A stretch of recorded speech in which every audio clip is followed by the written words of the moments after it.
Hello everyone and welcome back to another Sensei Series. Today we are looking at 9 easy ways to improve your rhythm guitar playing. Everyone likes to be able to show off with a flashy solo, but the backbone to any good band is the rhythm. Even if you do fancy yourself a lead guitarist, it's imperative that you master the groove as well. Links to individual tips in the description, let's dive in. Number 1, maintain a strumming pendulum. When strumming the guitar, you want to make things as easy on yourself as possible. One of the ways of doing this is by keeping a consistent up and down motion with your strumming hand, going back and forth to the beat. I'll keep this motion going throughout an entire song to the point where I'm not even thinking about it, it's purely second nature. The reason we do this is twofold. I never need to think about whether or not my hand is going up or down. The only thing I need to concern myself with is whether or not I'm hitting the strings or not with my up or down strokes. It's one less thing to think about. On top of that, that swinging motion helps me stay in time with the rhythm. I'm engaging my body in the same way I might tap my foot or nod my head, which helps me track the groove. I'm going to wrap up this point with a brief example. First, I'll play a rhythm with a consistent motion.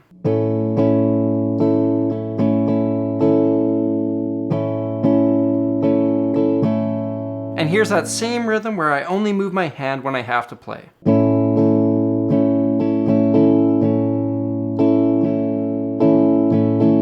The first example looked more natural, felt better, and was more in time. That's because this motion was keeping the rhythm even when I wasn't playing. Number 2, pay attention to muted strings. When you play a chord or rhythm line, you want to make sure that you are totally in control of every sound that emits from your guitar. To do so, you obviously want to be aware of the notes you're playing, but you also want to be aware of the notes you don't want to be playing. Having additional strings or notes ringing out can be messy, ugly, and dissonant. I'll strategically mute the notes I don't want ringing out with both my fretting hand as well as my strumming hand. If you do notice a chord isn't sounding quite right, play each string one note at a time and see if there's something in there you don't want. Filling up your rhythm with chords that sound like this is not nearly as nice as playing crisp, deliberate chords like this.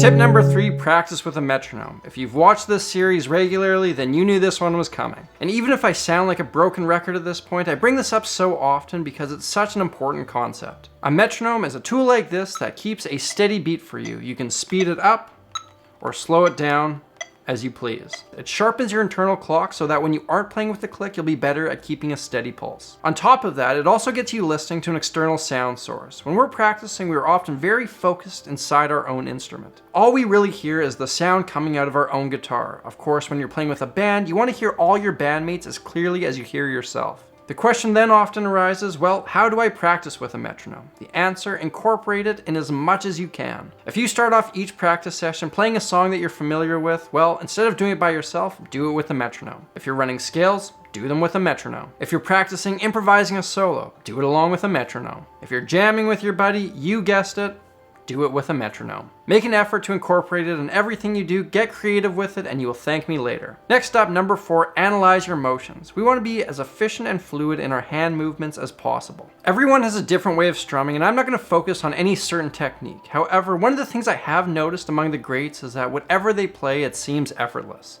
I'd recommend getting a little mirror like this one and setting it up so that you can watch yourself practice. It's a little bit weird, but it's also effective. You'll notice if anything seems off in your strumming hand, and you'll also figure out if you're breaking that pendulum from point 1. I remember when I first started doing this, I noticed that I kept my wrist very stiff when I played, which prompted me to loosen it up, which ultimately led to better rhythm. Alternatively, videotaping yourself can also yield the same results. Which brings me to my next point, record yourself. There are things that you'll pick up in playback that you would never have picked up live. There are also things that you'll think are massive glaring errors in your playing that you'll never even hear upon playback. Either way, recording yourself playing helps you hear yourself from an outside perspective. It's even better if you do it with a metronome. You'll be able to pinpoint your rhythmic tendencies, whether you're prone to speeding up or slowing down, and then you can make an effort to change that. Number 6, play all styles. The concept of groove and rhythm is best conquered when tackled from all angles. Certain musics like funk or reggae have drastically different feels than, say, country or metal. The more well-rounded you are, the more tools you'll have at your disposal when it comes time to play your chosen genre. Diversifying your ear will only lead to a deeper connection with rhythm, and let me tell you, nobody ever wished that they were competent in less styles of music. Number 7, think about space. A veteran rhythm guitarist is always thinking about silence in their parts. At times, playing nothing at all can be more powerful than playing anything else.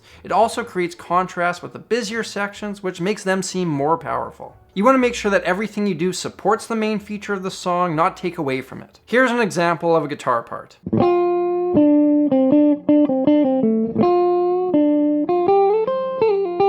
My rhythm part can be something very busy like this.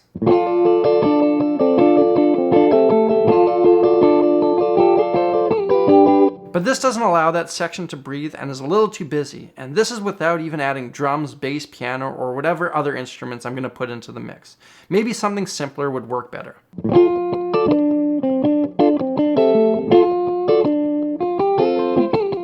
I like that more. Ultimately, it'll come down to personal taste and your musical intuition, but this is something worth thinking about. Tip number 8 is attempt to make musical changes within your rhythm to suit the section. Some songs are very basic and simple, 3 chords the entire time, but when you're playing the rhythm, that doesn't necessarily mean your job is easier. In fact, a lot of the time, it makes your job harder. You need to be thinking creatively about how you can differentiate sections. If you're just strumming the same thing all day long, the entire song, it's going to sound monotonous and boring. Instead, think about how you can serve the section with your part. Maybe during the verse where the energy is a little bit lower, you're doing arpeggios or just strumming a single chord every bar. When the chorus comes along and the energy picks up, then you start strumming. If the entire band is thinking about this, good things are bound to happen. My last tip for today is number 9, actively listen to rhythm guitar parts. There are many rhythm guitarists out there who are far better than you or me. Spend some time figuring out what your favorite guitarist does that makes them sound so cool and try to incorporate that in your own playing. Listen for things like the underlying subtle guitar parts and how they support the main melody. Analyze it, learn it, and incorporate it into your own playing. These concepts will sink into your musical subconscious and help hone your musical instinct. Ladies and gentlemen, that's it for today. 9 easy ways to improve your rhythm guitar playing. I hope you enjoyed this video and were able to take something from it. I want to remind you guys that at the beginning of next month, September of 2018, I'm going to be giving one of you this very guitar. It's part of a contest where I ask people like you to help me finish a song.